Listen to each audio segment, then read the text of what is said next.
Welcome to the show. Boom, boom. Welcome to the first ever Focus Chat. Focus Chat. So we are rebranding these. We have done them for almost 100 episodes as the Fireside Chats because I didn't know anything else when we started this podcast. But now we would like to focus in on certain subjects. And we also want to thank a listener for suggesting it, who is Scott Ancliffe. Thank you, Scott. Scott messaged into the show to say, with a suggestion, we put a little poll out on our Instagram a while ago. We had some good suggestions for show names. I mean, to be honest, it's mainly me and you that talk about it, isn't it, really? It I is, don't think any of the listeners truly care what these episodes are called, but we're going to call them, it's our little In Focus section. So the idea being that we discuss stuff around topics when we don't have guests on. So we're going to be topics that you, the listener, suggest to us or want to hear more about, things that me and Tom have been up to, what Tom had for breakfast, what he spent his weekend doing, things like that. They were intertwined. I spent my whole weekend making breakfast. Yeah. So, and what a breakfast it was. No, so the idea is that we will have more kind of maybe subjects that we dive off into and can go in depth on. And this week, we are following on our very popular chat, actually, that we did with Isabel Duran from the AOP on the last episode. We thought it worth kind of following on from that chat about AI to discuss the report that the AOP was part of, which has just come out. And we will link to this in the show notes so that you guys can have a listen if you're interested, have a read if you're interested. Is this the Brave New World Justice for Creators Report 290126? My goodness, Tom, it's like you've read it. I have. Well, I read some of it. My eyes got tired. It's also not the easiest of reading because it's kind of bleak. Yeah. Which is obviously why we want to discuss it, right? Well, it's bleak, but it's also trying to offer solutions, and I guess I'd say it's sobering rather than bleak. Yes, sobering is probably the better way of putting it. Yeah. Now, this has been put together by not just the AOP, but it's got the Society of Authors, the Association of Illustrators, the Independent Society of Musicians, and Equity, which is the UK's performing arts trade union. So it's a mix of different kind of trade groups within the umbrella of the creative industry in the UK.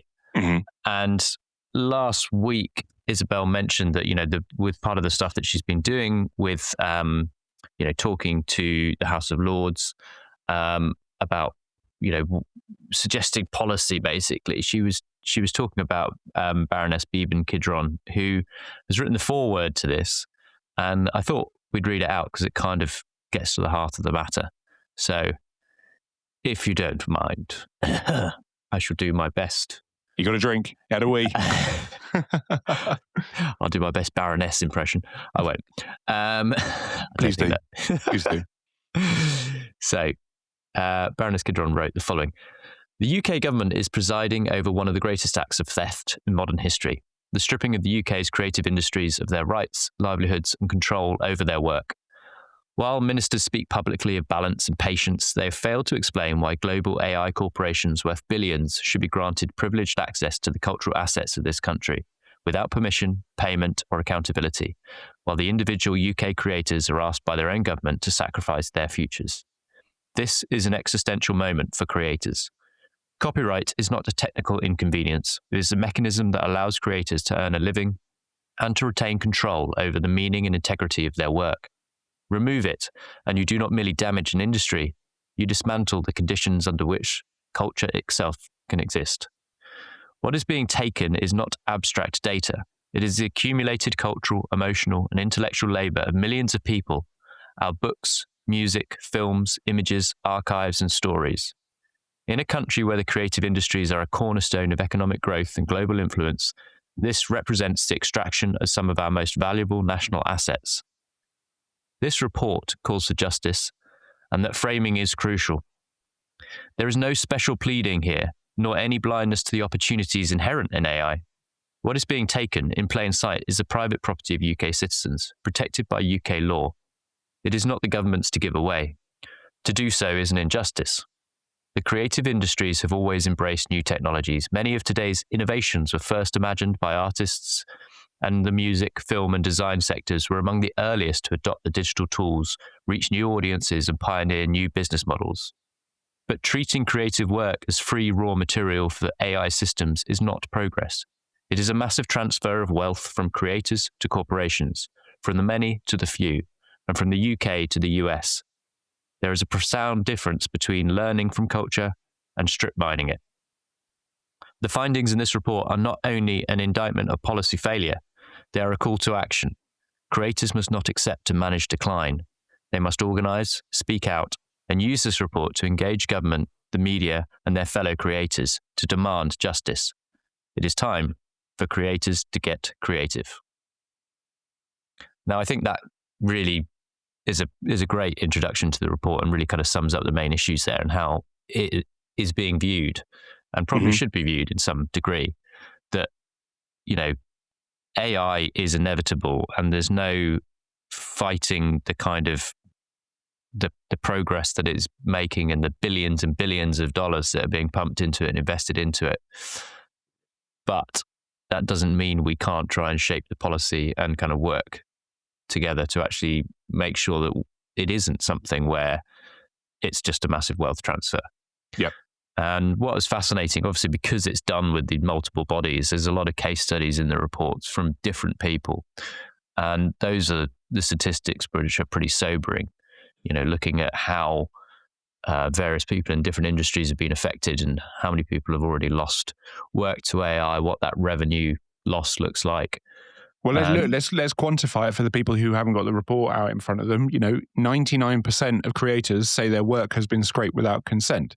73% of musicians say unregulated Gen AI now threatens their ability to earn a living. 88% of authors fear that Gen AI can mimic their style of writing. 50% of musicians are seeing a gross income shrink. What was the number of photographers? 58% of photographers been affected. And then where was the other? There was monetary figures. The survey data from the AOP reveals an average loss of £14,000 per professional photographer. Yeah, we're not talking about small sums of money. That's a really healthy contribution to the pension.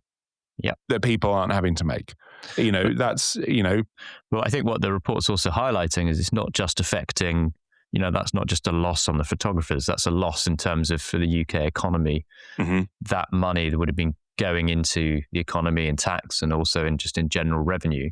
Yeah, and that is now being kind of farmed out to software, which is in a different country, but has been trained on the data and stuff within this country. So that's why in the introduction she calls it strip mining or asset stripping, because it's taking that asset and transferring the wealth elsewhere. And ultimately, every single, you know this from a photo shoot, it's not just, there was a statistic in there about how much one particular photographer had lost on this is somebody from the AOP said, I personally experienced a drop of 100,000. But that's for full production lost. The actual photographic part of this was about 20K. The rest is what we supply with the package, i.e. studio equipment, post-production, producers and stylists. So it's not just the photographers being affected, it's the whole team that suddenly doesn't have that job or that shoot that day. I've been going back and forth. I'm going to keep this private for the minute because I'm waiting for him I'm giving him the chance to respond, but I guess we'll talk about it kind of in the future. But I've been chatting with a CEO of a large company about AI, and it's exactly what I've just said. What you've just said is I replied to him saying, but it's not just about the photography aspect of it. The fact that you might say, the company is saying, we're just AI the background. And you kind of go, well, we've been able to do that background for years. There are some amazing set builders. There's some amazing painters and decorators and electricians who could bring that to life. And the studio that could be housed in is specifically set up to do that kind of work. But now none of those guys have got the jobs. And it goes even further because the delivery company who are bringing the wood in, for example, those guys have now got one less stop. right? I know it sounds small, but like all of these things, they do have an effect. Yeah. And I think the thing is, we're not saying that it's kind of inevitable that this will happen. And the industry has always gone through these changes. It's about like trying to figure out intelligent ways to make sure that it's not a total asset strip, so that somehow that kind of the money that would have been spent on those things is somehow kept within the economy, because it's a huge part of the British economy comes from the creative industries. So there's an element. It's a really tricky one, because it feels like you're kind of screaming at the tides to stop coming in, like some kind of mad King Canute. And it's inevitable that it will. But it's like, how do you manage that? How do you find a way to kind of navigate that? Yeah, and also it's not just financial, is it? No. The UK has always been kind of just this hotbed of creative talent. The culture that we export the world over, we're world renowned for some of the best bands, some of the most incredible artists, some of the most brilliant photographers. It's really a very creative country, and it frustrates me when people can just try and boil it down to just facts and figures. Because the thing that really gets me about all of this is all of the AI companies in their advertising currently have got a no AI policy. Or maybe not all of them, but the big ones. So I know OpenAI and Anthropic, for example, they are not using AI. They're focusing on real people shot by real photographers with real stylists and real teams of production and stuff like that. And you kind of go, shall we do as you say or do as you do? You guys obviously understand the value we bring. Yeah. But the problem with this sounds very similar to Facebook execs that say, yeah, no, I would never give Facebook to my kid. No, of course not. I'd never be on Facebook personally. It's honestly, it's mad. And all of these things, it feels, I don't know, it just feels really desperate, because the frustration that I've also got is that with all these things that are happening, exactly like you say, it's just super hypocritical. Because it's like, no, you guys need to do this. You need to do this. And you kind of go, well, no, we don't actually, because the reason AI companies went with image generation, video generation, and things like that is because it's visually easy to show people the effect of AI. They never, the idea was never to really have it become what it's become. The idea was that it's very easy to show we can generate this image. It's far more engaging to show them that or a bit of video than it is to kind of show them like data being analyzed in a spreadsheet. That is very dry. Whereas, hey, look at these images we've created. That's way more exciting to people. And the thing is, they kind of didn't really feel that way, because if they had kind of thought about it that way, they would be licensing the output, right? They've been trying to make money off it. Yeah. These companies are so in the hole. All of these companies, OpenAI is going to lose billions this year. And it's kind of like, and the really interesting thing for me is you look at what all the CEOs are saying. And I can't remember whether it was the head of AI at Microsoft or the CEO of Microsoft, but someone very high up at Microsoft the other week came out and said, we've got to make AI useful, because otherwise we're going to lose societal permission to keep burning this amount of electricity on it. Yeah. And you go, well, it gets even further than that, because I'm starting to get cross, because trying to buy electronics is now going to be harder and harder and harder. The price of RAM has gone through the roof, The price of RAM has gone completely through the roof. I bought a hard drive at the beginning of the year, and normally it would be a next day delivery type thing. And it was like 2 or 3 weeks later when it finally turned up. And I know that's like a very first world problem, but it's obviously having these knock-on effects throughout the supply chains. Yeah, but the price of things in general, and it's not just going to drive, the price of RAM up, because there are going to be certain computer companies who are just going to be like, sure, everything's more expensive, right? Even though it might not necessarily be. We're in kind of this horrible era where anyone's using anything as an excuse to just up their prices more. And I feel like... Except most photographers. Except most photographers. I was chatting to someone the other day, and I will keep all the details of that conversation completely private, but I was saying to them, I'm getting paid the same on some jobs now that I was like 20 years ago. Yeah. And some of the rates just haven't risen at all. No. And you kind of go, and I was relicensing some images from a band I shot like 25 years ago or 20 years ago or whatever it was. And they came back and said, oh, will you do the same rate that you did when you shot them? I said, what, sorry, you want me to do the same rate I did when I was first starting out with no experience? Yeah. I don't know about that, guys. I'm sorry. I can't, no. But this is kind of like going into a car dealership and saying, can I buy this at a 2001 price rather than a 2026 price? Like you wouldn't do it. It just isn't, it's not a thing. Like, what are these people, some of the planets that people live on are just insane. Anyway, and it's, everything else is rocketing up. I was chatting with someone who works at a lighting company the other week, and we were talking about cost of kit and stuff.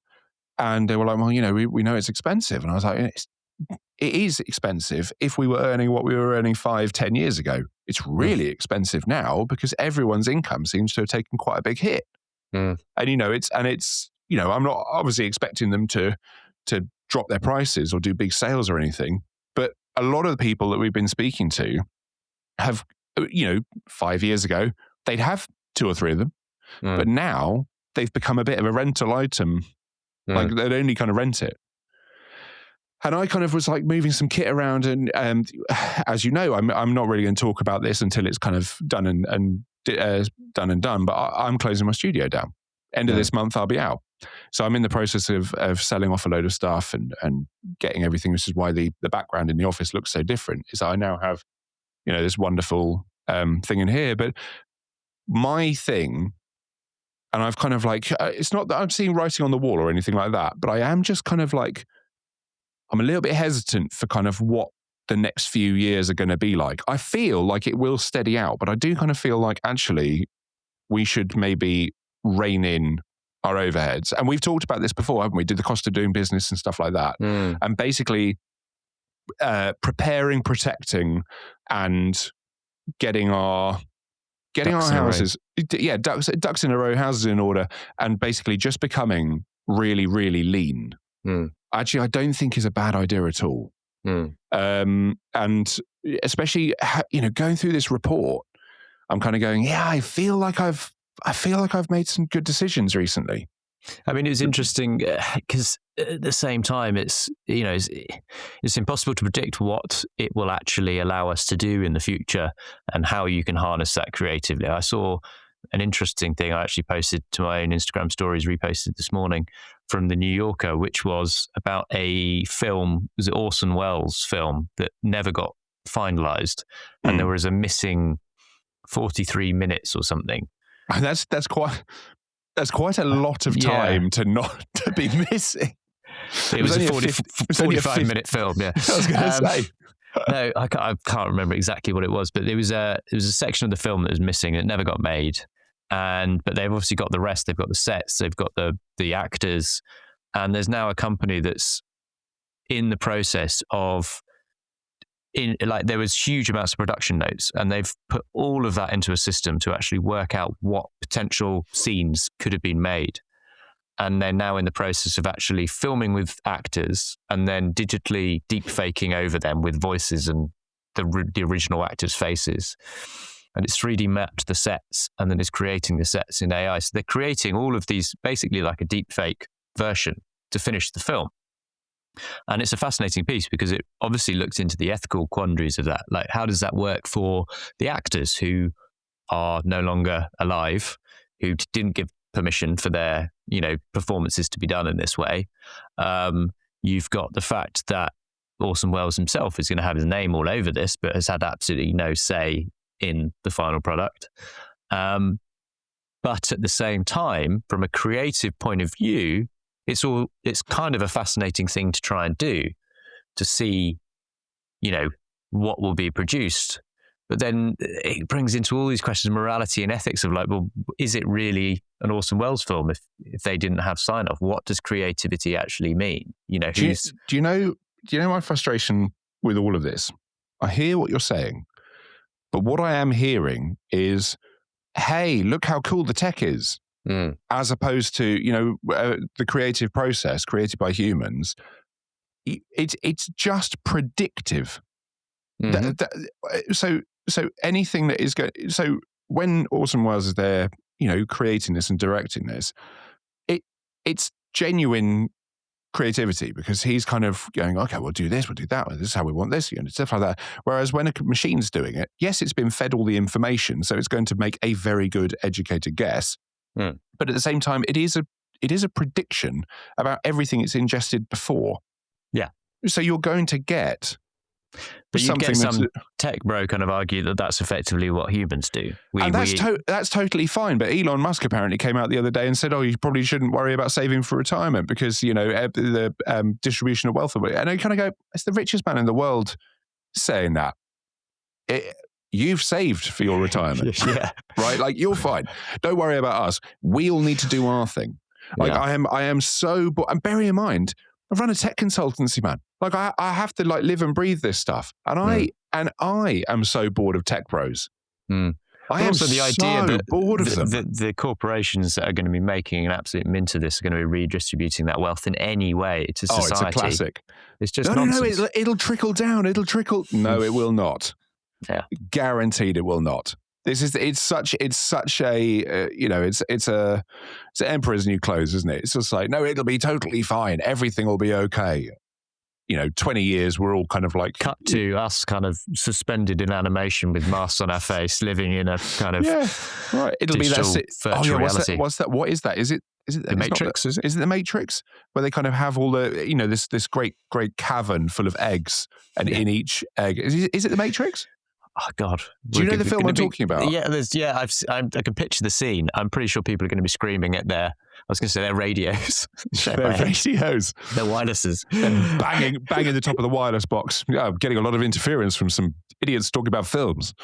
But yeah, the idea, and going back to your point about this Orson Welles film, right, is 43 minutes.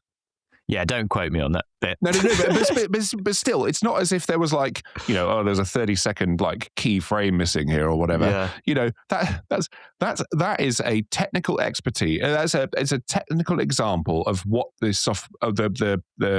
software can do. Right? Like, I'm not gonna watch that. I've got no interest in watching something that didn't happen. Like, I'm sure there's people listening. I mean, you could say that about the original Avatar, which no, sorry, arguably was like a terrible film. But sorry, yes, no, completely. Sorry, my point was I've got no interest. Like, for example, I was on Instagram and a reel came up, and I was just like, "No, that's not real," and then I closed the app.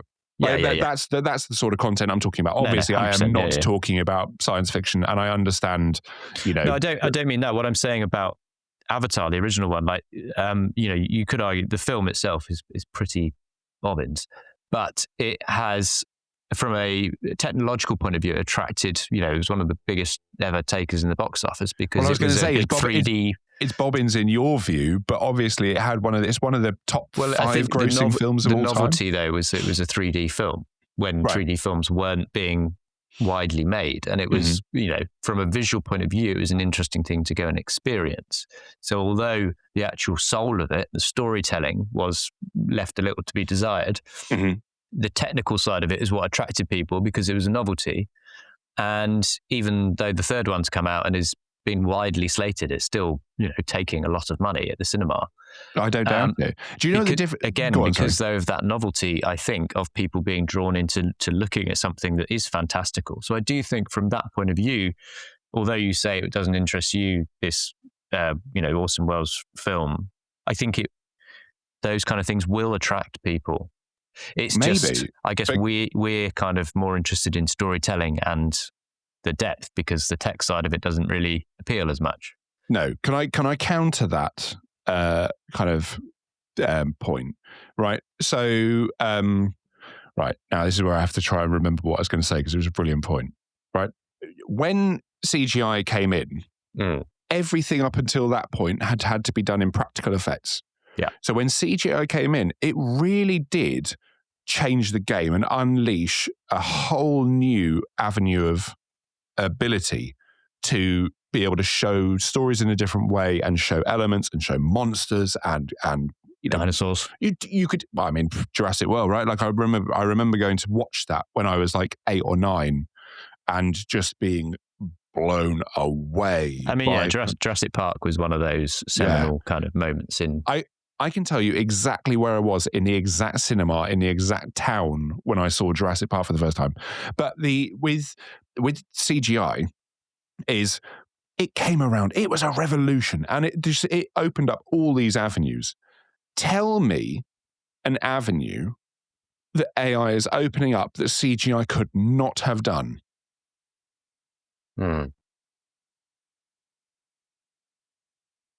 Right?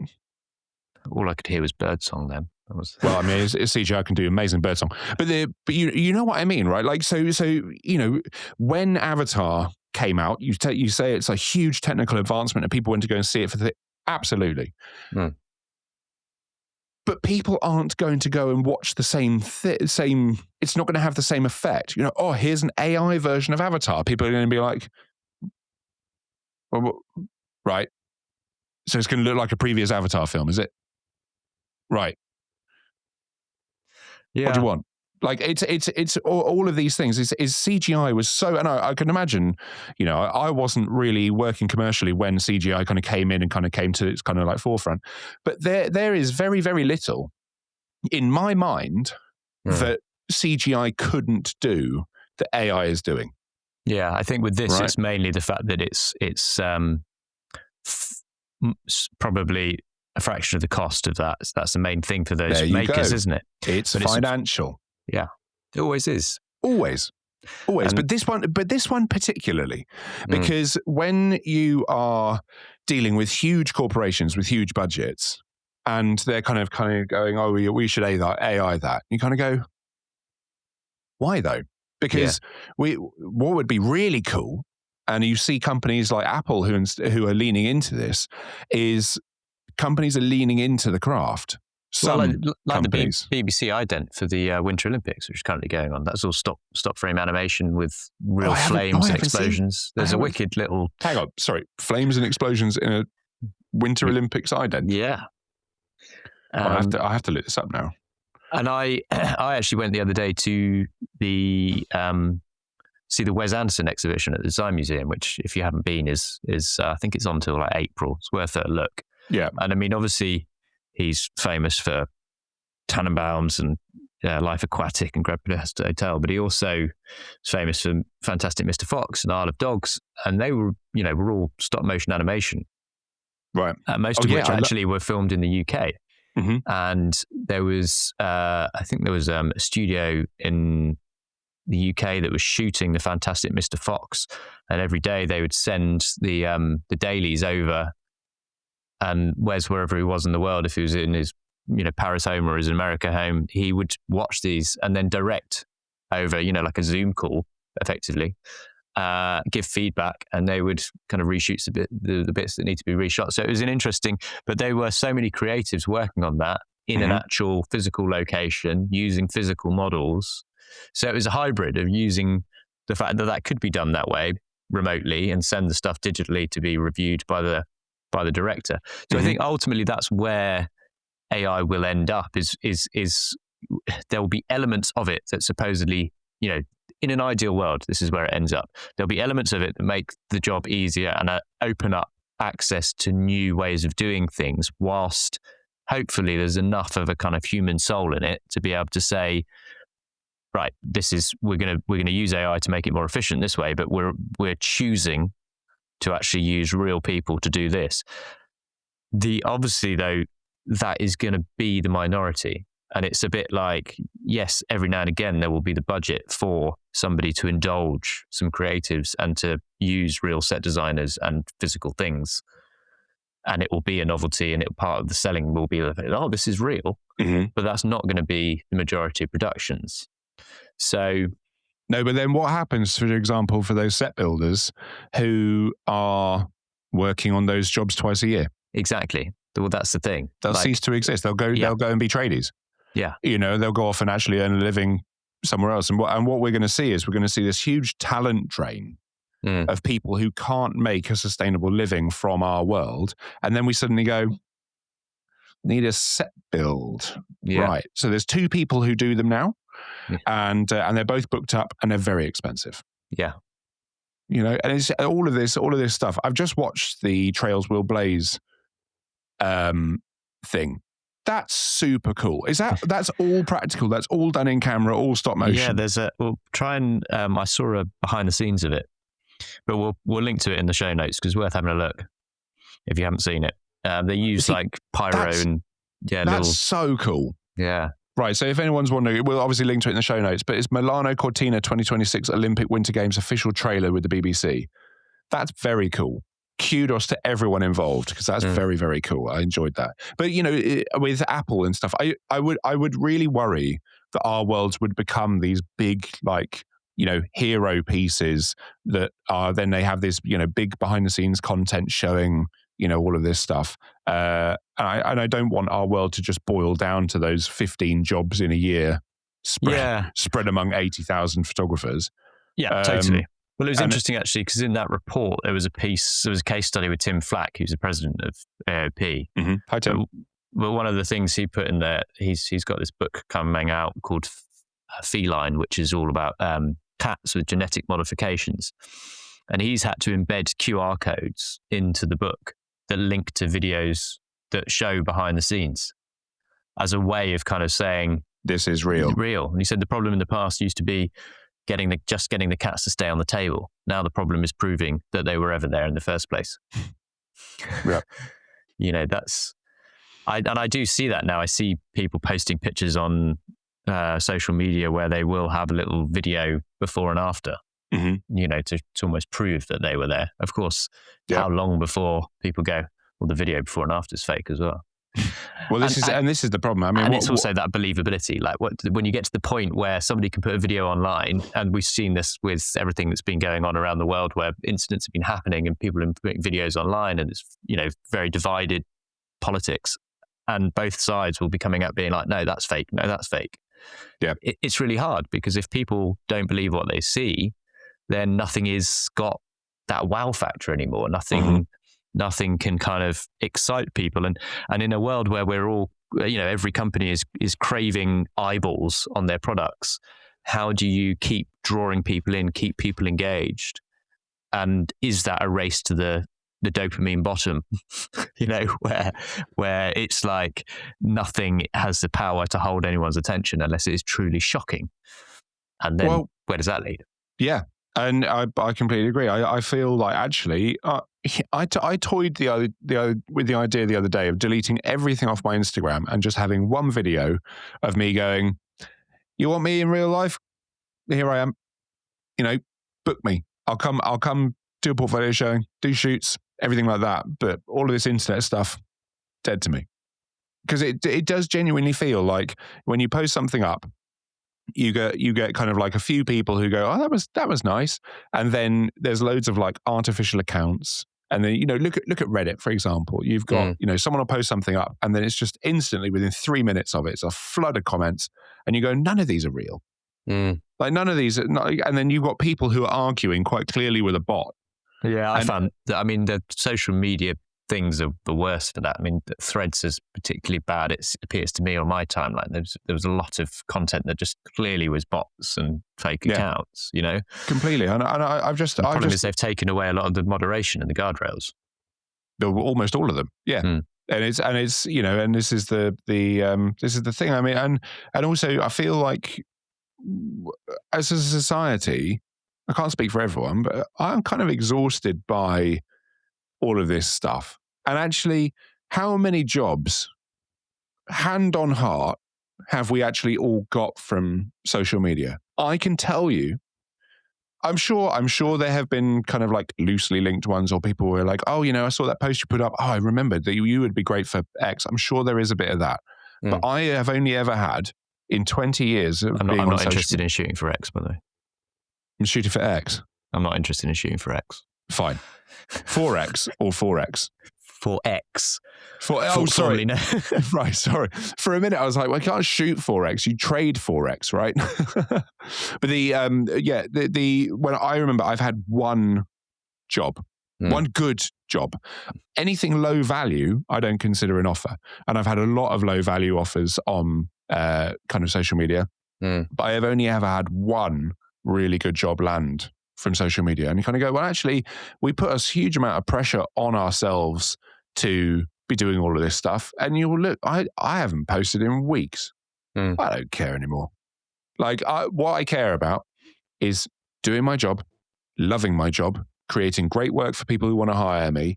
I don't feel the need for any kind of like validation outside of what if I get a nice email back from a client, that's the validation I need. Did I enjoy myself at the shoot? Great. That's the validation I need. Yeah. I don't need random people in a bot farm somewhere in the world being like, whoop. It doesn't matter to me anymore. I'm not trying to make my living as an influencer. I'm not really selling anything. Get a maid friend. But I'm not, I'm not doing any of that kind of stuff. It's just, I feel like there's just so much pressure on us from so many angles. And the whole AI conversation has just added to it. Yeah. You go, do you know what? Should we just take a step back? Should we just like literally just kind of just, take some pressure off ourselves and be like, you know what? Well, it does also feel like just all a massive distraction from kind of producing worthwhile work as well. Do you know what I mean? Like stuff that actually matters, really. Yep. There's so much of this kind of social media that creates a world of pretty vacuous nonsense. You don't hear about the scientists who are kind of making breakthroughs. Maybe it's because of the echo chamber and the bubble thing, but it doesn't pop up on as much on my radar as I would like it to. Mm-hmm. Is celebrating the people who are out there actually making a positive impact on the world, rather than what so-and-so wore to some gala event and you could see their nipples. Like, not interested. To be fair, I should have worn a different shirt. Yeah. But I mean, it's pretty risque. But I put a t-shirt on for you today. So, but you're right. And also, do you know what else social media really did kind of bring around is the rush, right? So everything now is a rush. The film, The Rush. No, that's Rush. Hour. It's a very good film. Rush Hour, that's a good film. But all of these things now, that very rarely do I, not very rarely, but most of the time, the jobs I will go on is they go, we need this tomorrow morning, 9 a.m., signed off, retouched, approved. Yeah. And you go, 7 p.m., guys. Yeah. Like, if I can do it for sure, but is the person approving the talent going to be online at 11 when I get back to the office and send over the viewing links and whatnot? It's and everything now is just like go. And so talking about worthwhile work is, I think there's less opportunity. But I guess there's also on the flip side is why personal work is so important. Yes. Yeah. Hugely.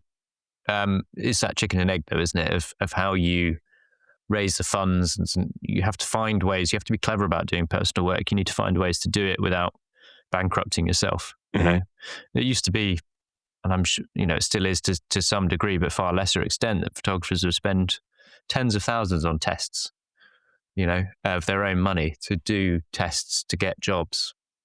I imagine that it wasn't really my world, but I imagine that's far less than happening now than it used to. I mean, it has to be happening less, right? I remember having a really interesting conversation with a photographer years ago, 2015, and we were talking about personal work. And I said, your personal work's amazing. How often do you do it? And he goes, I kind of once every two years. And I was like, what? Really? Oh, weird. And he goes, no, it's the costs involved. And I was like, well, in my head, my personal work is actually relatively cheap to produce because I kind of like, I go into other people's lives, other people's settings, and I create the work with that. Whereas he would bring in the full team, the set designer, the builds, everything. And then he'd be paying the models and stuff like that. And you go, yeah, of course. If that's your thing, you have to do it as a job. And that's how much it costs. But I can't imagine. I mean, there are clever ways to structure that. I mean, you look at somebody like Crewdson in America, Gregory Crewdson. He shoots these big series of images, but he's so sought after and collectible that he can pre-sell the images before they've even been shot. Yep. People will pay X amount to have something from that body of work that he is about to create, and so he kind of can raise the funds, then go and actually shoot the project, which is amazing to be able to do that. What a position to be in, to be 100% sought after. But then back in the real world, probably people listening to this are going, well, that doesn't resonate with me at all. It doesn't resonate with me at all. It's not that different to crowdfunding a photo book, though. Which no, of course not. Is obtainable for some people. But also in the art world, as far as I'm aware, that's a fairly common thing, is you can pre-sell artworks. And the thing is, I would love a Gregory Crewdson on the wall. Not a print. I'd love him on my wall. No, I would love a Gregory Crewdson print. But for most of us, things like that are unattainable. And because a lot of our stuff is shot on spec, we want to go and shoot that thing because I feel like it might be cool in our portfolio or things like that. And then we have to hock it around.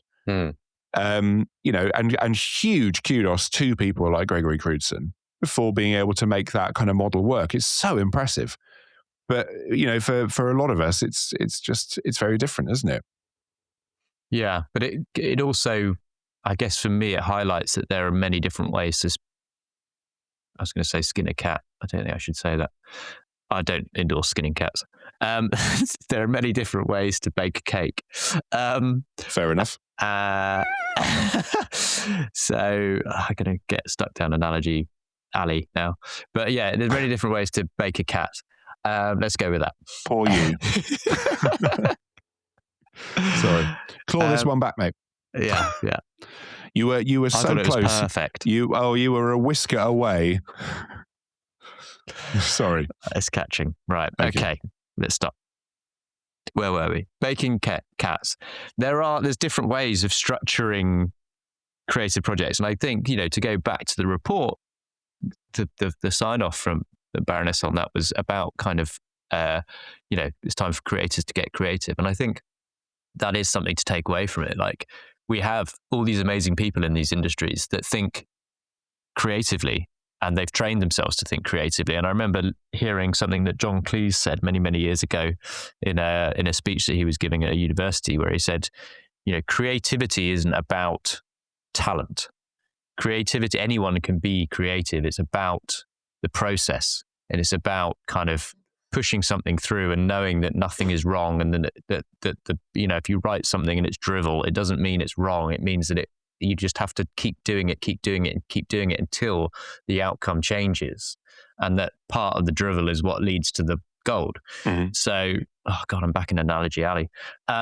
So if you can pursue that, anyone can be creative. And I think we are in an industry of people that, by the very nature, are having to be creative most days with their job. Therefore, they're more trained at being creative. Therefore, there is hope that there are going to be solutions to this, because people are going to be thinking creatively about different ways of doing it. The problem is not so much the problem, but the challenge there is creating something that works for multiple different people, and us being open enough about it to kind of share that information. And I guess that's part of what we try to do with the pod, right? We are trying to galvanize people together and kind of realize that there is more of a community to this. And it doesn't have to be a kind of walled garden. The fact that we can share information and share ideas is going to benefit the whole industry rather than just ourselves. I hope so, yeah. And actually, following on from our talk previously with Isabel, is I have now joined the AOP. Aha. There we go. Fun. After holding out and kind of going, okay, do you know what? Actually, it's really not that much money for a year. And that price that you see includes VAT. So if you're VAT reg, you get the VAT back. And you go, well, actually, it's not really that much money. I've been quite active on the forum. It's actually surprisingly good, surprisingly kind of like useful. And I feel like I think it's a good move. And I feel like actually the value say for example, if I have a legal question, if I then get free legal advice from Nick, well, I can't even remember how much the thing is. I think it's 400 including VAT for the year. Well, that's how much like an hour with a good copyright lawyer will probably cost, or 2 hours, or 2 hours with him. And you kind of go, well, that alone makes it good value. So it's talking about standing shoulder to shoulder happens in many, many different ways. I would strongly encourage people to join it. And I feel like we should all try and help each other, talk to one another. Let's just talk completely openly. I feel like, if there's, I think for years, again, why we started this is the whole gatekeeping thing.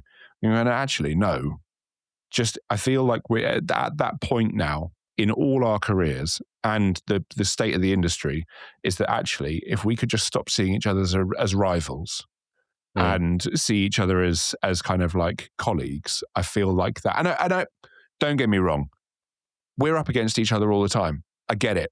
Like it is a competitive industry. It's really competitive, but it is possible to succeed without standing on each other's heads. Sorry to use like an old 90s shoulders. Hardcore. Oh yeah, no, sorry. I used to stop standing on the head and stand on the shoulders. In the music scene, when you used to kind of like head walk, so you'd like run off the stage and just keep running. And so it was a certain type of music I used to be into. But yeah, no, I feel like read the report, which is if you Google Brave New World Justice for Creators report. That we'll link to it in the show notes as well.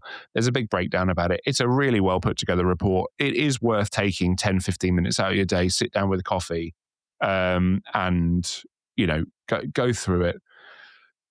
It's not the lightest of reading, but I do feel like actually, if the more informed we all are, I think the better it is for everyone. And also, this is, it's not just us. It's not just photographers. It's actors. It's authors. It's musicians. We're all in the same boat.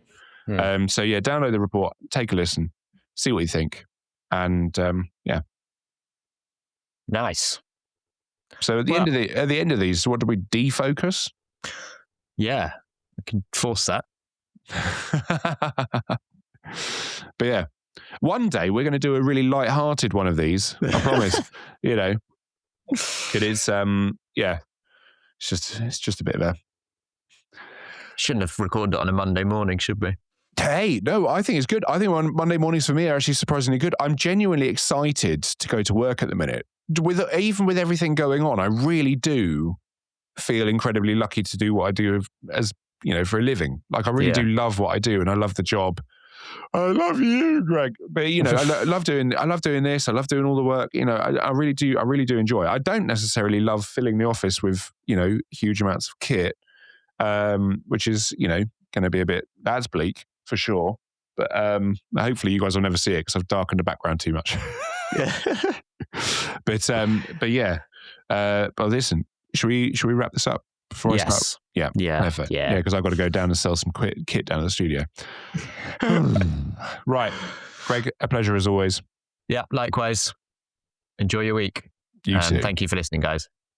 Thanks for listening to you, Greg. I might cut that bit out. I'll probably cut that out. Yeah, cut it.